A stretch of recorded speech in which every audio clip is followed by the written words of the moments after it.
People online, hello everybody. This is Melissa McCart from Siebert and Amanda Perez from Siebert's on the line. We also have Ben Smith ready to present. So I'm just going to do a little bit of directions real quick before we get started, and then Ben's going to introduce himself. So if you're not already muted, can you please mute your audio? If for some reason you become unmuted, either Amanda or I will manually mute you.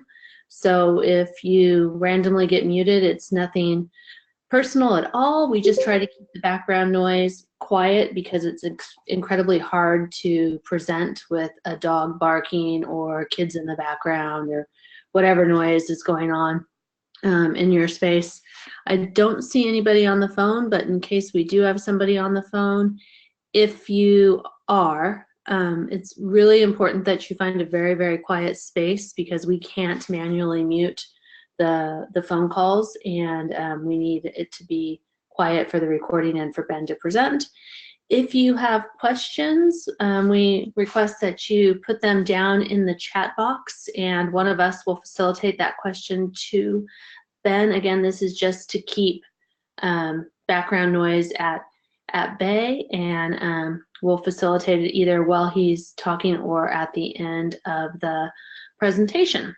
So on that note, Amanda's going to hit record in about 5 seconds, and then once I say Amanda hit record, give it maybe 3 seconds.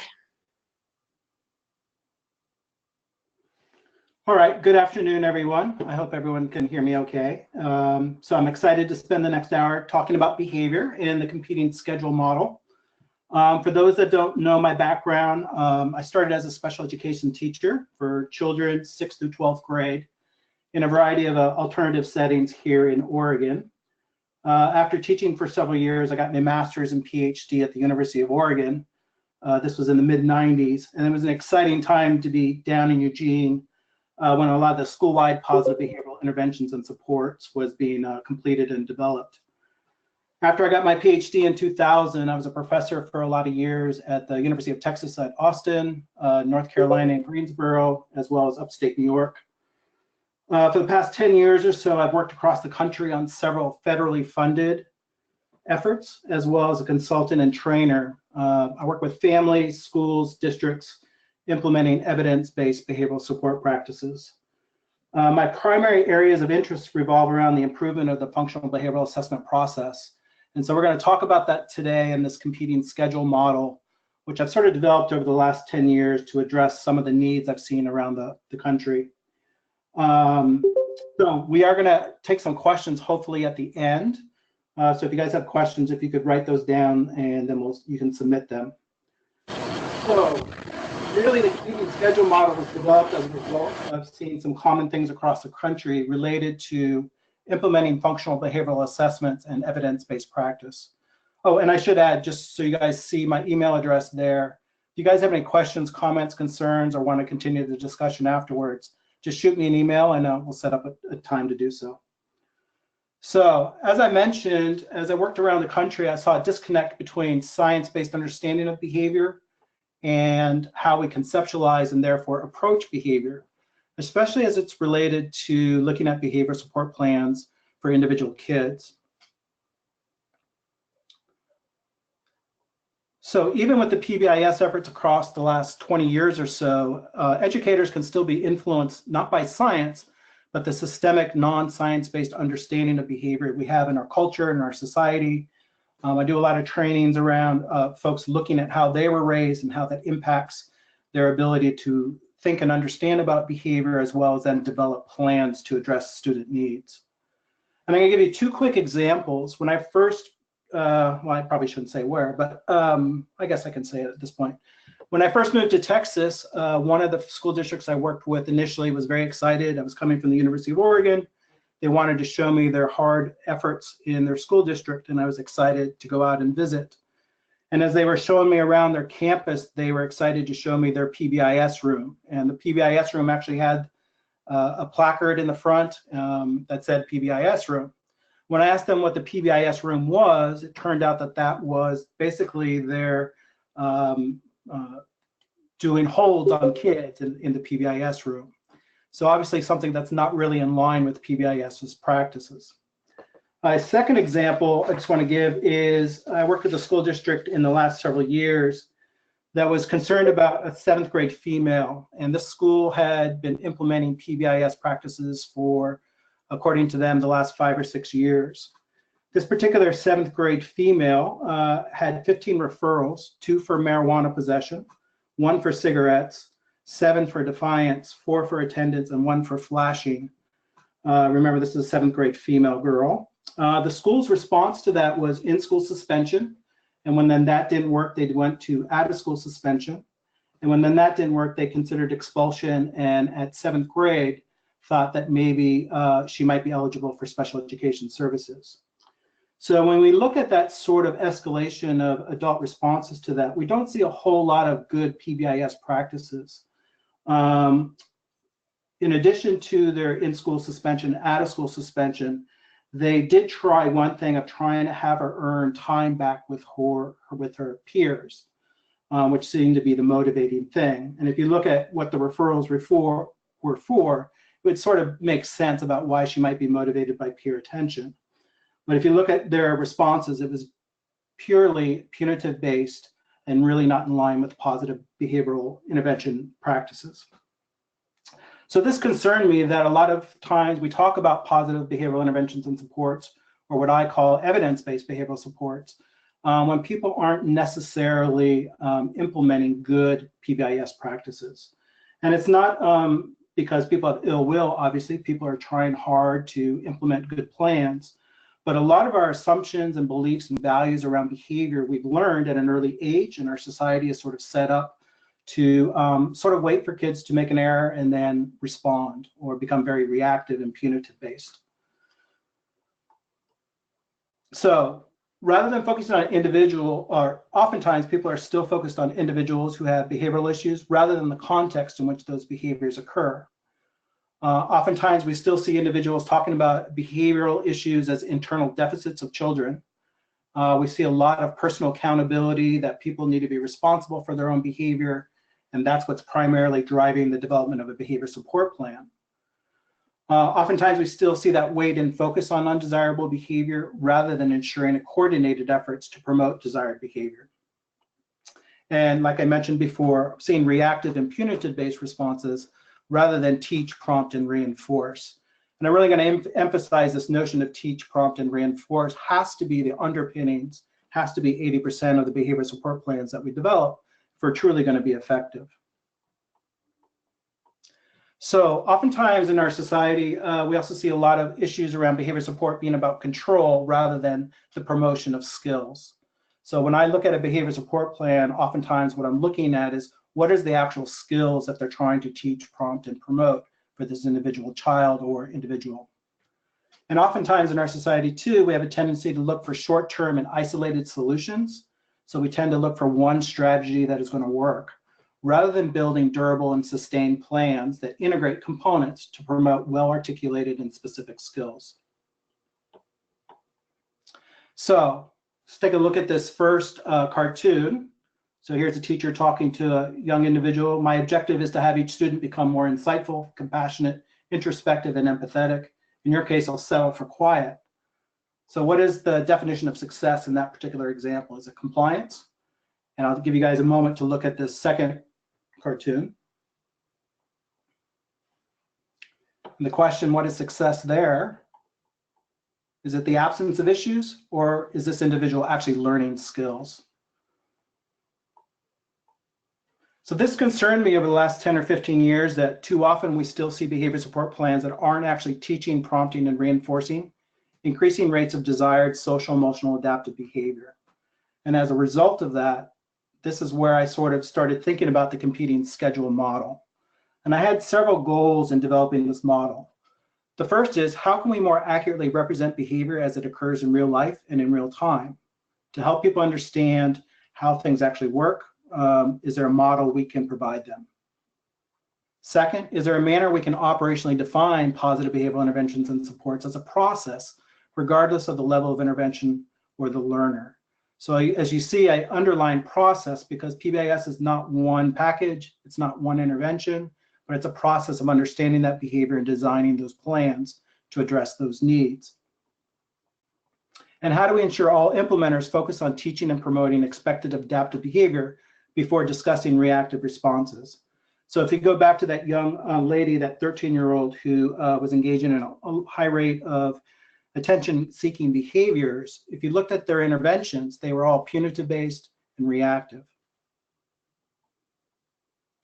So that brings us to the competing schedule model. And so when we look at what we know through science about behavior, we can understand that really people choose their behavior. If you notice, choose is in quotation marks there. People choose their behavior based on their learning history and the consequences that are available immediately in that environment. So at any given point in time, people can choose to engage in the desired behavior or undesired behaviors for that particular context. And the context really determines whether something is deemed desirable or undesirable. And notice I don't say appropriate or inappropriate or adaptive and maladaptive, simply whether a behavior fits the context or not. So what do we know through science about why people choose one behavior over another? So for example, let's pretend rather than online right now, we're in a professional development classroom. And what would some of the desirable behaviors be for the participants? Well, for right now, it may be eye contact with me as the instructor, providing nods, taking notes, smiling, hopefully laughing whenever I made a joke. These are all behaviors that you guys have all learned that those are deemed desirable in that particular context of a professional development opportunity. Now, what are some behaviors that are deemed undesirable in that particular context? Well, some of you are thinking right now, you could be talking to your neighbor, you could be checking your phone, which is something we see quite a bit and increasingly in our society. You could be snoring, you could be throwing items at my head. So those are all behaviors that you guys could be choosing to engage in a professional development opportunity. Now, why do you choose one versus the other? And what we know is that through your reinforcement history, all those desirable behaviors, right, have been shaped into your repertoire where those lead to powerful reinforcer or outcomes for you. But in all the trainings that I do across the country, one thing I do notice is that people oftentimes do check their phone. And it's not because they're good or bad people, right? It's not necessarily all the reinforcement history, but the consequence, the value, the reinforcer for looking at your phone at that particular moment in time is heightened. So maybe you have a sick child at home, maybe your friend sent you a funny cat video, but something about that phone is more reinforcing to you at that one particular point in time. It's competing with the reinforcer for taking notes, for nodding, and not looking at your phone. And that's really how behavior happens. That's really what happens in real life, is that there are these competing schedules for which behavior to engage in, and the one that is the strongest and the most available at that particular point in time is really going to dictate which behavior you can engage in. It's not that there are good people and bad people, and we like to put labels on children and adults in our society because it allows us to engage in differential behavior towards them. But really, it's what are the reinforcers available for the individuals. So if you also notice, I know many of you know the SD over on the left-hand side there, that is a discriminative stimulus. We're going to look at those as antecedents. So just know that there are antecedents that may trigger certain desirable behaviors and certain antecedents that may trigger undesirable behaviors.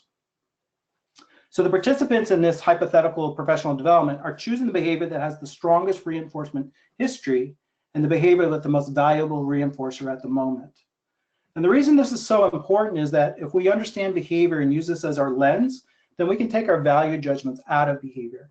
And so often what we see when we develop behavior support plans is that people are making value judgments about why a child is engaging in a behavior, and that may lead to more reactive, punitive-based responses. So if I understand that those people at Apple are just really smart at organizing those phones to make them very hard to ignore. So for example, mine is in a completely different room right now, so I'm not distracted by it. But if I understand that, then I can take my value judgment out of it, and I can also accurately represent why people may be looking at their phone when it's not the desired time to do so. So we also have a misrule that oftentimes we provide an antecedent, and it triggers children or adults engaging in a behavior we didn't expect, but it's deemed undesirable for that context. And we're going to talk a little bit more about that as we go through the 5-step model. But in general, the competing schedule model says that the value and schedule of the consequences or reinforcer for desired behavior have to be stronger than the consequences or reinforcers for undesirable behavior. And one of the secrets about behavior is that there are a lot of reinforcements for those undesirable behaviors. And in fact, many of the reinforcers available for undesirable behaviors are stronger and more immediate. So if you take the example of a tantrum, for example, a tantrum is very effective because it's very hard to ignore. And a tantrum almost always leads to a good outcome for little kids because usually parents want to avoid a tantrum.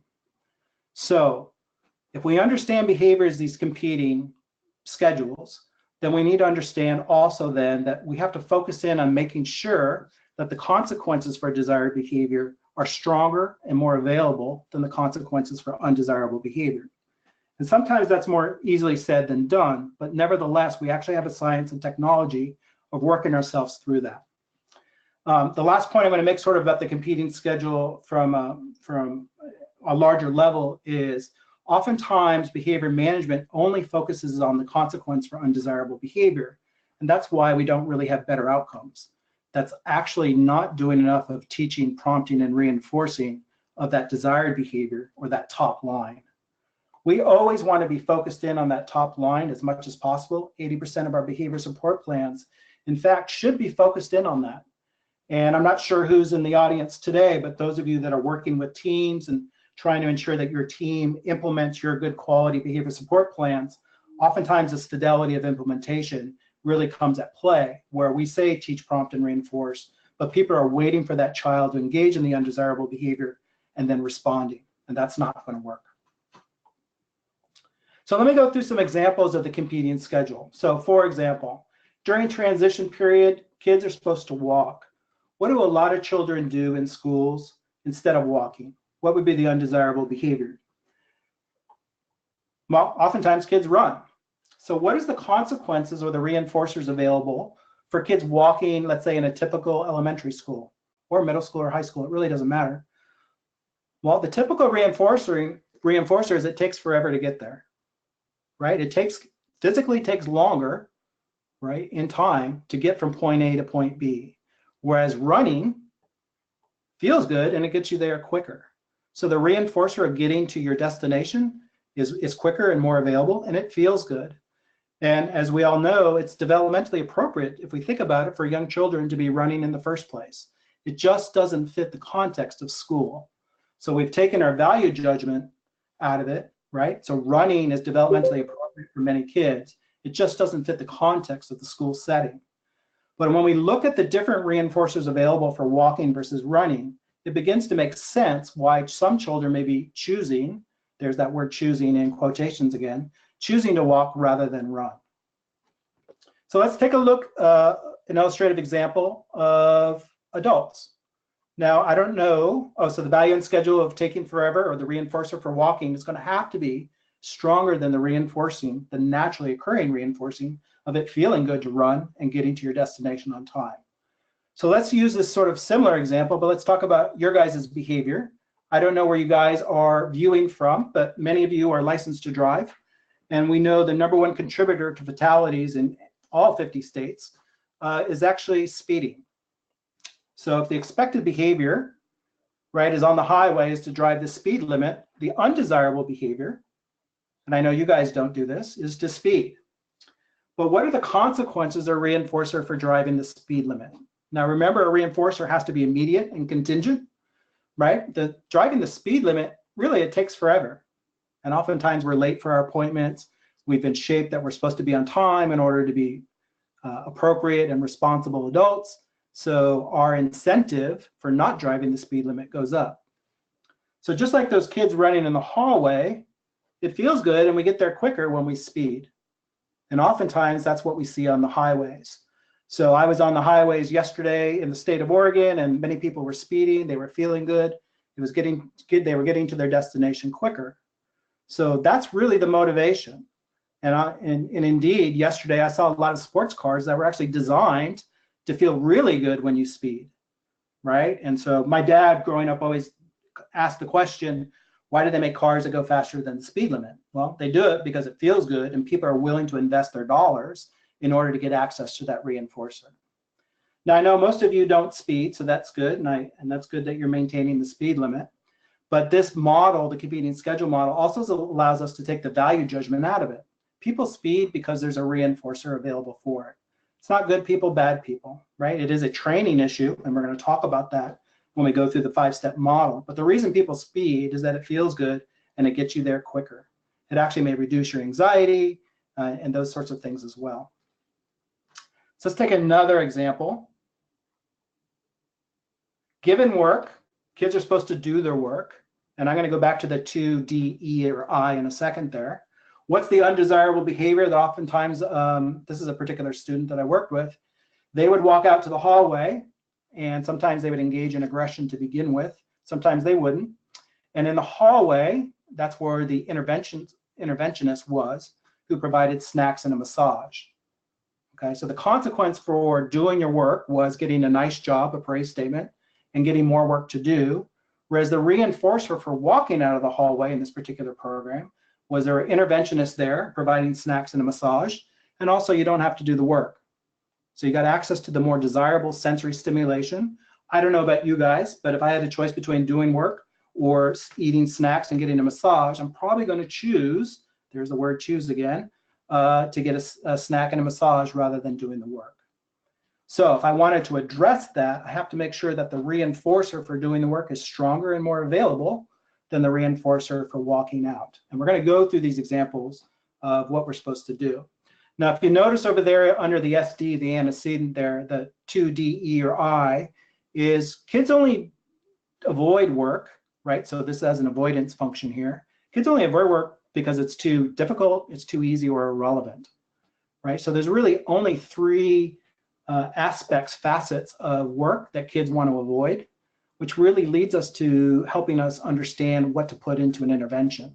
So if work is too difficult, we make it easier to do. If it's too easy, we make it more challenging, and there is an optimal level, or it's irrelevant. And oftentimes, especially as kids get older, we see that there's a lack of relevancy or lack of explanation of why this material is relevant to students.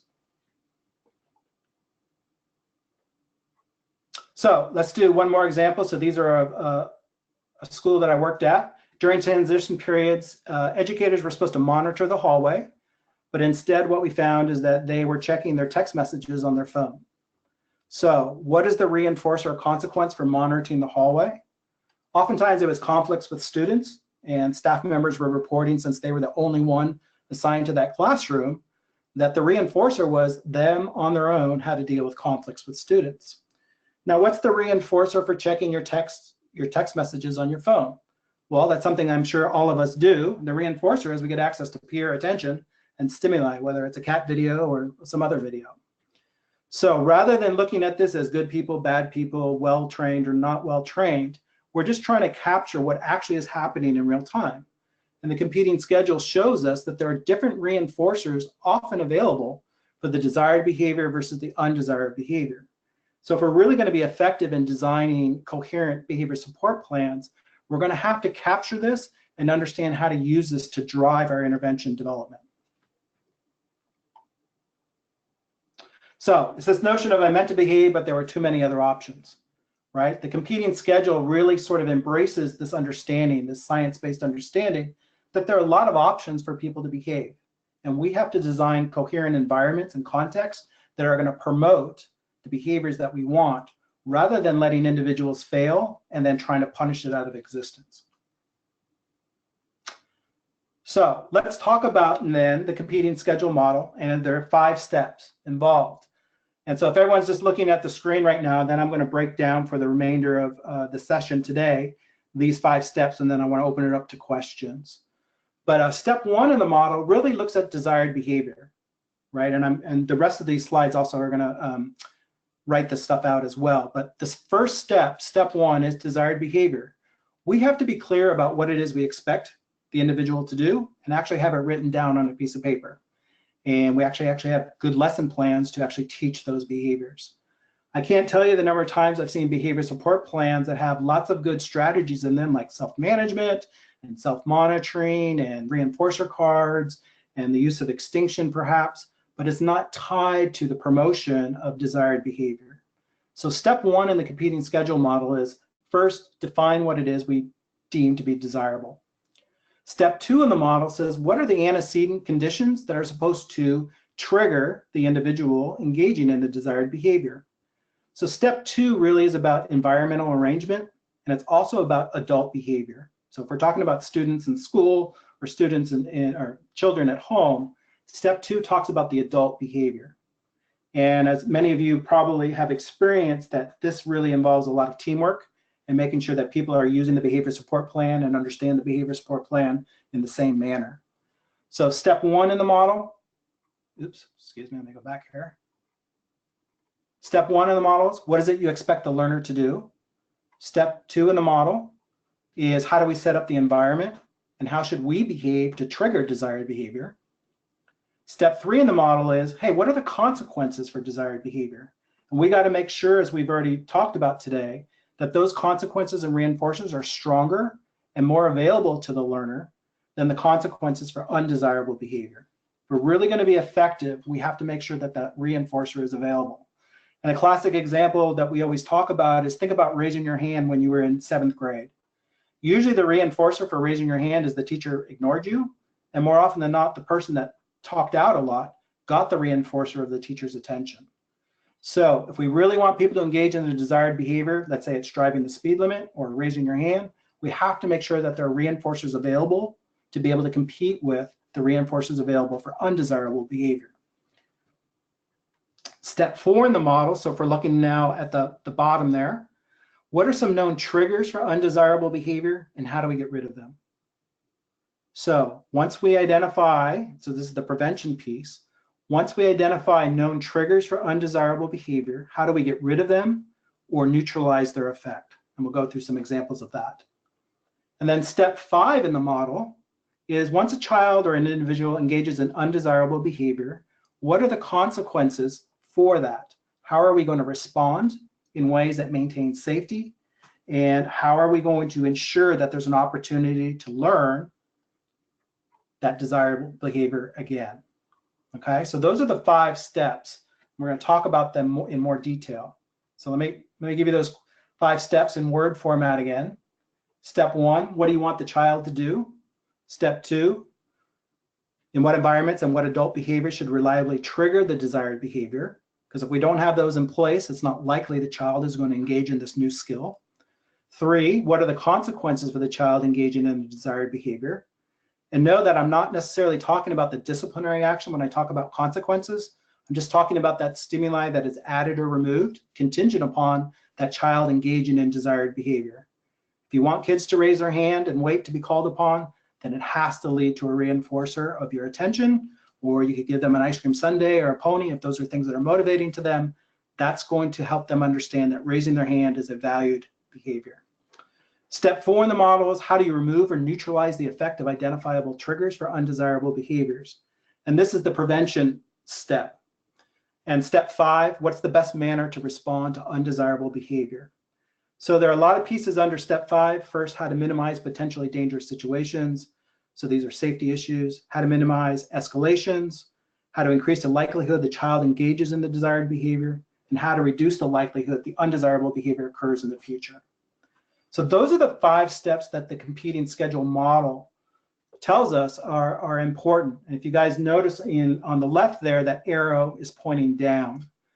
One of the hallmarks of the central pieces of this competing schedule model is ensuring that people, no matter how your district forms are developed, approach and think about behavior support planning in these 5 steps in this order. Too often what we do is we jump to step 5 or step 4, and we've forgotten about steps 1, 2, and 3. So 5 steps, I'm going to give it to you now in even shorter words. What do you want the children to do? Step 2, how do I set them up to be successful each day? Question 3, what should I do when they do something right? Question 4, what are some things to avoid? And question 5, how should I respond if they do something wrong? But remember, the real key point here is that we always, when we're planning and developing a behavior support plan, or we're organizing our classroom setting, or trying to address a need in the home environment, we want to walk through these 5 steps in this order.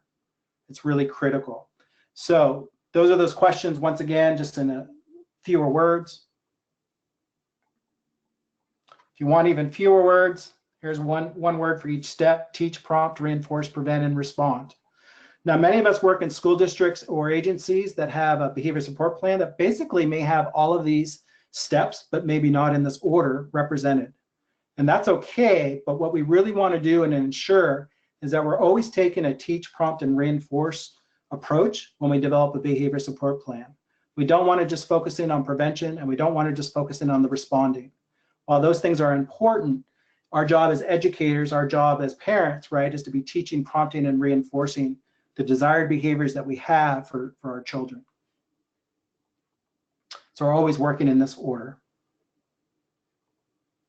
So what are we talking about? Under step 1, if we go through some more training under desirable behavior, what we're really talking about here is ensuring you explicitly teach well your expected replacement behaviors. So those of you that are familiar with functional behavioral assessments and teaching replacement behaviors, we just have to be sure that we don't just tell it to the kid once, but we explicitly teach them well that replacement behavior. We also have to ensure that the expected behaviors in our environments are clear. Oftentimes, when I get called out to work with an individual student, it becomes readily evident that the classroom context or the home setting hasn't made explicit or clear what the overall expectations are in the first place. And we then tend to see escalations to more serious undesirable behavior. But what we really need to do is start with going over those expected behaviors to begin with. Written lesson plans should be written down and known by all staff. It's not good enough for one person to come in and do all those lessons, but everybody needs to know what all those pieces are of an explicit lesson plan and be able to teach it to the student. Now, when we talk about step 1 in a behavior support plan, as you guys can see, we're talking about academic skills, we're talking about emotional regulation skills, communication skills, pro-social skills, executive functioning skills, and independent choice skills. Those typically are 95% of a quality behavior support plan, those behaviors that fit into one of those domains, right? So when we think about step 1, where we start is, we're always talking about, well, under which one of these domains are we focused in on, and what is it we're actually going to teach that child, or that adult for that matter. Step 2 in the model, remember, has to do with the antecedent conditions that are supposed to trigger desired behavior. So this is the environmental arrangement, and this is also how we behave as the adults or the educators. So if we're using the competing schedule model to make sure that we're using good, high quality, science-based, evidence-based practices, we're really focused on what do we need to make sure that we're doing every single day, all the time, consistently, not only with ourselves across days, but across all staff members of a team. So here we're talking about class structure and arrangement, and we're also talking now about teacher behaviors related to quality of instruction. So all those good strategies we know about prompting, the phases of learning, teaching to high mastery, differentiated instruction and universal design principles. 5 there is academic engaged time and opportunities to respond, which we know is a huge predictor in kids' success. Anita Archer's I do, we do, you do, right? So this notion of high quality instruction follows that format. Educators understanding the difference between alpha directions and beta directions and making sure that they use alpha directions much more at a higher rate. And those other good evidence-based practices that we talk about. But we want to put those under step 2 because we have to start with explicitly understanding ourselves before we can teach, step 1. And then step 2, we start talking about how it is that we're supposed to behave. And then we also talk about under step 2, how teachers or educators or adults are supposed to be interacting with the students themselves. So there we talk about rapport building, we talk about active supervision skills, and those other skills that adults are supposed to be engaging in before a child engages in any behavior that is likely to trigger the desired behaviors that we want. Too often what we see is focusing on the kids, just fix this particular behavior, get rid of this maladaptive behavior that we don't like, but we don't see a rich schedule of academic engaged time. We don't see a strong rapport between the adults and the children. We see low active supervision rates, and it begins to make sense then why those behavior support plans are not working. These all have to be in place before we can actually expect children or adults to engage in the desired behavior. Step 3 in the model talks about the consequences for desired behavior. So traditionally in applied behavioral analysis and stuff where we talk a lot about reinforcement schedules and history, these are all those strategies that we're talking about. Because we know humans learn through observing models and practicing what they're exposed to and looking at those outcomes and feedback. What are the consequences that are added or removed when a particular child engages in a particular behavior? So if we want children to raise their hand in a classroom setting, for example, they're going to be watching to see, well, when I raise my hand, do I get called upon, right? When I drive the speed limit, do I get to a particular setting safely? And those types of things. The outcome and feedback, that reinforcer is really critical. Too often what we do is we don't ensure that they're in place when we initially teach a skill, and therefore children or any learner of any age really stops engaging in this new behavior. I'll give you another example. If any of you have ever tried changing your own behavior, you tried quitting smoking or losing weight or gaining weight or starting to smoke, whatever it may be, usually those people that care about you around you for the first 3 or 4 days provide you lots of reinforcement for that, right? And things tend to go well, and it's after the 3 or 4 days, those reinforcers tend to be no longer available. And that's usually when we see people falling off their New Year's resolutions and those things. So the outcomes and the feedback that people get, those are the consequences and reinforcers that we're talking about. Established patterns of behavior are a result of our history, are engaging in behavior and its consequences. Kids engage in those undesirable behaviors because they work. You know, we talk about adaptive and maladaptive behavior, but really if a behavior is occurring, it's adaptive, it's working for that individual. It just doesn't fit the context in which we want it to, and it doesn't fit our norms and our values, and that's the issue. But we have to understand that those behaviors, tantruming is very effective. If you want adult attention, tantruming is a wonderfully effective strategy. And consistency in responses will be more efficiently teach the desired association.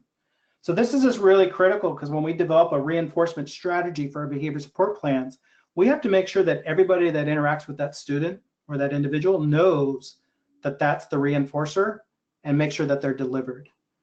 It's not good enough to just the special education teacher or the assistant or just mom versus dad or dad versus mom or the principal are the only people that are doing this. We're going to be more effective if more people understand what the reinforcer is and making sure that it's available when an individual engages in that behavior. Inconsistency in the reinforcer actually teaches other unplanned or unwanted behaviors, right? And our job as educators is to be very consistent, to be very planful, very precise and surgical in what it is that we're trying to promote. So the value and rate of reinforcement available for doing the right thing, that top line, if you guys are thinking back to the competing schedule, it has to compete with the reinforcers for doing the wrong thing. And let's face it, sometimes doing the wrong thing leads to better outcomes. Therefore, effective parents, coaches, and programs use systems that are efficient in ensuring consistent access to the correct consequences and feedback to promote desired behavior. It's not good enough. I was in a classroom not too long ago where there was no reinforcer for kids doing work, and this was a high school setting. And when I spoke to the team, their response was, well, that's not reality. Well, a school situation is not reality. A school situation is an artificial environment to teach skills. And so we always have to make sure if we want a behavior to be engaged in, that we understand that we're creating an environment to promote those behaviors so that people can then generalize that skill out into the real world when we're not working with them. That's our ultimate goal. Thinning schedules of reinforcers for behavior is an essential element to this process. Obviously, we're not going to have time to talk about it today, but oftentimes this is where people struggle, where the difference between bribery and reinforcers, or not understanding the difference between starting with an artificial reinforcer and then allowing enough time to occur where the naturally occurring reinforcers take over and reinforce the behavior. So just as I was mentioning, there are different types of reinforcers, those naturally occurring, which are ultimately the strongest. When I look at behavior support plans, the ones that tend not to do well don't have a clear idea of what the naturally occurring reinforcers are, and they don't have a plan and a strategy to ensure that those naturally occurring reinforcers are readily available right at the beginning. We use these artificial reinforcers, or what we call artificial reinforcers, right, to strengthen the naturally occurring, or just to give it enough time for the learner to go, oh, wow, this stuff really works. When I do raise my hand, I do get called upon. when I do use this type of language with my peers, they accept me, right? So oftentimes what we're doing is we're teaching these skills, but we don't ensure that the reinforcers are available. So about 15 years ago, I was really concerned about some kids that I was working with who were basically rejected by their peer group. And we know the number one reason for rejection is aggression, and these kids had engaged in high rates of aggression with their peers. And so we taught them lots of good social skills, but what we found out very quickly is that the peers, because of that reputation, didn't want to interact with that kid anymore. And so what we had to do is we had to take those peers aside and teach them how to respond to the target student to make sure that they got enough practice to see that, oh, this better social skill is actually working, right? And then we provided reinforcer to those peers. And to compete with other contingencies between undesired behavior and its reinforcers. So step 4 in the model, so we're looking at the relationship between the triggers for undesirable behaviors. Now, this can be a misrule, which is we provide the SD or the antecedent, we give kids work and they've learned an undesirable behavior, or it can be a separate antecedent out there that triggers undesirable behavior. But regardless, at step 4 in this prevention model, we got to identify what those antecedents are. And then we have 3 basic strategies, right? We can remove the antecedents themselves. We can neutralize the effect of those antecedents by modifying them, by changing them, right? So if work is too difficult, we make it more easy. We could remove the antecedents themselves. We could just get rid of the work, right? Or there's a third option. We could teach a better behavior response to the learner. So we know there are basically 3 different strategies we can use in our behavior support plan. Once we've identified known triggers for undesirable behaviors, we're going to use one of these 3 strategies. The 5th step in the model is once a child or a learner has engaged in undesirable behavior, what are its consequences, right? This isn't about finding the right punisher, because we know that's not going to be lasting or enduring and it doesn't feel good. And it's going to create a whole host of problems. But how should we respond once a child engages in an undesirable behavior? There are several things that we're going to do under step 5. First is we're going to assess the nature of the error. What type of error is the learner making? Is it a teaching issue that he or she doesn't know what to do? Is it a motivation issue? They know what to do, but they're just not motivated to do it. Those of you that have teenagers at home may understand this related to homework. Or is it a competing schedule issue? They know the behavior they're supposed to engage in. Sometimes they're motivated, but just like the speeding example, there's more reinforcers available for speeding rather than driving the speed limit. Now, this is important because each one of these should lead to a different selection of a good evidence-based practice, right? If a kid doesn't know the skill, we're going to teach it. If it's a motivation issue, we're going to focus in on the reinforcer. If it's a competing schedule issue, we're going to deal with the reinforcer for desired behavior, as well as trying to address the reinforcers that are available for doing it the wrong way or the incorrect way. Under step 5, we're also talking about responding to behavioral errors. What's the right way to do that? In general, we start with talking about the difference between a minor undesirable behavior and a major. In a minor undesirable behavior, we're going to take that as an instructional opportunity. Whereas a major incident like aggression or violence of some sort, that's not a learning opportunity, right? So when a major incident happens, we need to be following a very detailed safety script that tells us exactly what to do so that we can minimize dangerous situations for that targeted individual, as well as those that are around them. But we need to understand and need to have very detailed in our behavior support plan that a minor behavioral issue is much different than a major. And we're going to respond in very different ways based on those behaviors. The third part of step 5 is removing reinforcers for undesirable behaviors. And that's easier said than done. But under step 3, we're talking about extinction procedures, right? So we're talking about figuring out what the reinforcer is and trying to get some control over it and making sure that it's not available at the same rate. And we're also talking about response scripts. So oftentimes we may be engaging working with a child or an individual who engages in a behavior that is attention maintained.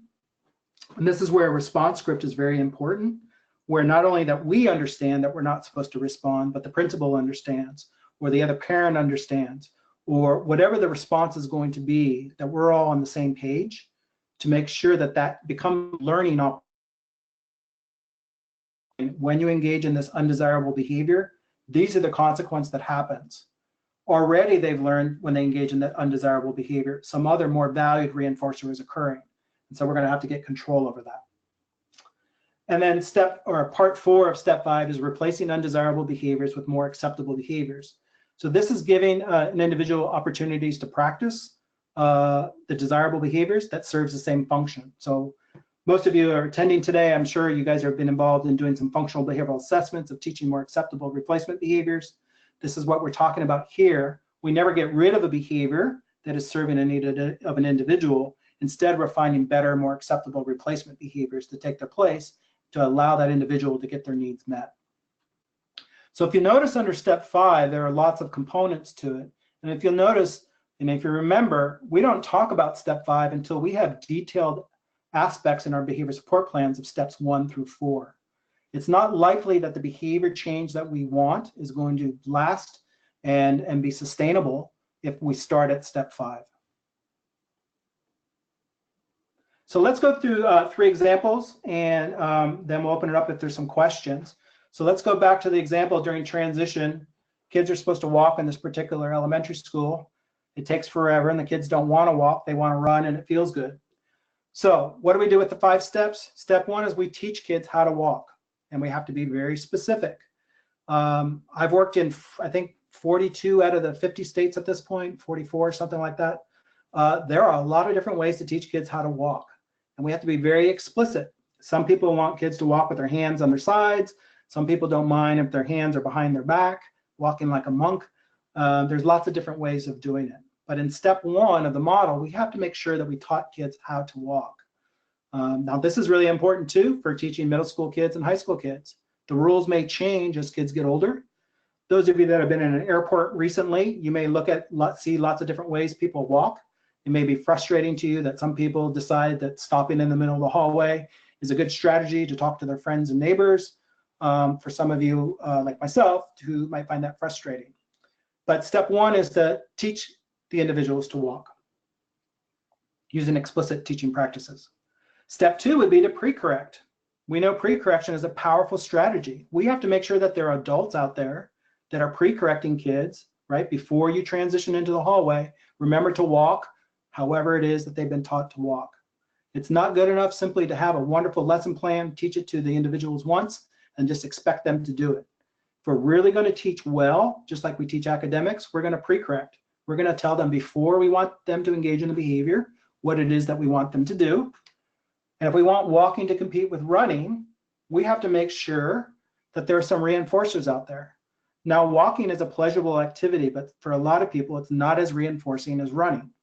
So we'd have to create an artificial reinforcer, like a reward with praise statements or a coupon for future early release, or something that's motivating to the individual that they get rewarded for walking in the hallway based on how it is that we taught them. Step 4, we'd have to increase the supervision, because we know a known trigger for undesirable behavior of elementary school kids, often in the schools that I worked in that I'm using this as an example of, that the lack of adult supervision seemed to trigger an increase in running behavior. So we have to increase the supervision. And then step 5 in the model is providing a 4-step redirection, making sure that those kids that make that error of running are stopped, told what the correct way is, given an opportunity to practice the top line of walking, and then getting access to a reinforcer for engaging in the desired behavior. So those are the 5 steps in an easy example of walking. Now, is this something, all 5 steps, that one would have to do all the time? Absolutely not. This is just a good instructional sequence. It's a thorough sequence. It's a way that we would want to organize ourselves before the start of the school year to do really well at the beginning of a learning opportunity, so that down the road, the kids become fluent with, know how to maintain and generalize the skill of walking, rather than waiting for a problem to arise where the running becomes an issue and then try to change that behavior, right? So we always want to proactively teach, prompt, and reinforce what it is that we want before allowing the learner to learn a lot of the behaviors that we don't want them to be engaged in. So let's take another example. Kid's given work, he's supposed to do his work, or she's supposed to do her work. They're walking out of the hallway. The interventionist, excuse me, is out there providing snacks and a massage, trying to get the child to calm down. What do we do in a situation like this? Well, step one, we would taught those individual children how to complete their work and how to stay in class, being specific, that means sitting at your seat. That means doing work for an X period of time, whatever it is, but we would define it for the student that here's the valued behavior. Here's how you complete your work. We have to make sure the work is appropriate, right? Which sometimes we say is, and then sometimes when we assess kids, we find out that it's not appropriate, or it's the same worksheet that they've done 5 or 6 times, or it's never been explained to them why it's relevant, or it's not really provided in a stimulating way. And we increasingly have this problem, right, where we're competing with cell phones and tablets that are highly stimulating, and yet we're asking children to sit down for 10, 15, 20, 35, an hour, 2 hours at a time to do work. It begins to make sense why some of them may get a little bit squirrely and want to go out into the hallway. So step 2, appropriate work and quality instruction. Step 3, right? We want to reinforce them with snacks and the interventionist coming into the classroom for doing their work. What's beautiful about situations like this is that children are showing us what the reinforcers are for them. So we can harness that for promoting the behaviors that we want. So rather than the interventionist being available with snacks and a massage outside the hallway for doing the wrong thing, we actually set up a contingency where the interventionist came into the classroom and provided those things contingent upon doing work and staying in class. Excuse me. Step 4, we removed irrelevant work, make sure that it wasn't presented. And step 5 in the model is we ensured the work was still required to do. So if you left the classroom, work was still required to do, but the hallway was no longer a reinforcing environment. The interventionists were not waiting out there. They were not in crisis mode, waiting to sort of problem solve with the children immediately. That also involves snacks and a massage. And the third example, given long demand conditions, kid was getting agitated, he would throw his chair. The consequence would be they would go to the seclusion room, maybe it was the PBIS room in that particular school district, and they would get calmer and the demand was removed. So looking at that relationship there, this child has actually learned a very adaptive skill. If I just throw the chair, because I'm getting really agitated, I can go to a calming area, right? And that serves my need. And that's good. It's good to find an area to go calmer, but ideally we would want somebody to go to that calming area before they threw the chair. We would want to empower that individual to know that here are some calming techniques, ways to address your agitation before you have to throw the chair. So step 1 in the model, we taught these individuals how to take a break, to break up a series of academic time into smaller chunks of time. Then we taught them how to do some deep breaths to relax, how to get up and do stretch breaks and take a short break. So rather than fighting kids that they had to stay in their seat for 45 minutes, we allowed them every 5 or 10 minutes, whatever was developmentally appropriate for that individual, to get up and take a short break. When the timer went off, they went back and continued the work. We also did a morning practice of deep breathing and how to take a break, and then we pre-corrected at the start of every new academic demand condition. Remember that you could take your break, you could engage in deep breathing, those types of things. Step 3 in the model, we shaped these emotional regulation skills with a contrived reinforcer to allow access to the natural. So what do I mean by that? We had reinforcer cards that kids had access to reinforcers that they identified for themselves that would motivate them to want to engage in these new behaviors of taking a break, deep breathing, and stretching, because those were not in their repertoire already. Step 4, we modified the schedule so that things that provided the agitation, right, which were long class periods, were no longer present. So we broke up a 45-minute class periods into 15-minute segments and allowed kids to get access to reinforcers on that 15-minute schedule. Now, is that where we ultimately wanted them to be? Obviously not. We went from 15-minute segments to 20 and worked our way up from there. And then step 5 of the model is we made sure kids were not sent to timeout. We taught them to use their emotional regulation skills in their seats. But if the situation did get where they were throwing chairs or destroying the classroom, we did have a restoring the environment, not as an overcorrection, not a punishment-based model, but simply as part of this emotional regulation skill of doing repair work. That sometimes when we make choices in our behaviors, we impact other people, and we have to do some repair work in order to maintain that relationship. But the demand was still maintained. We made sure, just because of the escalation, that these children were not seen or were not being taught that if they threw a chair, they wouldn't have to do the work. So those are 3 examples of the 5-step model, the competing schedule model. The competing schedule model emphasizes each moment is a new trial to ensure the right contingencies are occurring. We got to make sure kids are taught, prompted, and reinforced for the desired behaviors. And too often what we've done in the past is we just assume children know that already, or in our behavior support plans, all we are doing is reacting when somebody has done something wrong. And as most of us know, once children are escalated, those of you that were at my training in Bend last month around escalations, that those are safety situations. Those are not really learning opportunities.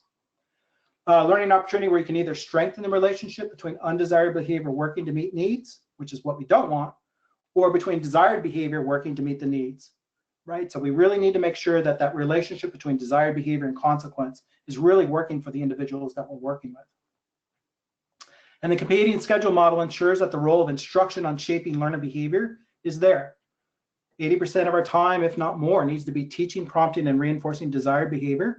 We got to make sure that it's programmed for and used prior to instituting reactionary techniques. Behavior management really is about good instructional practices. It really is about teaching, prompting, and reinforcing. It's not about finding the right thing that is going to be so aversive to an individual that it doesn't work. And it's not about simply coming up with safety plans. While those are all important, the 5-step model sort of ensures that we've done steps 1 through 4 before we started talking about step 5. And tailoring the interventions to unique learner and contextual variables related to increasing student and educator success. Each child is unique, and each individual and context is unique, and we really need to tailor the interventions and the behavior support plans to those unique variables. And that's why the competing schedule model is generic. It's 5 steps, but if we use those 5 steps in that order, we're more likely to develop an individualized plan that really meets the needs of all those that are involved. So I think that takes us right to the end of our time. I think we got 5 minutes. If there are any questions, comments, or concerns, I'm happy to answer them.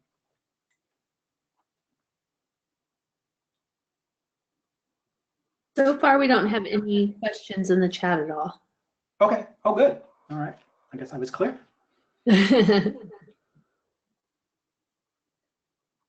Well, okay. So Ben gave you his information. If you have questions, you can email Ben, or you can email Siebert, myself, or Amanda. You should have Amanda's email based on the registration.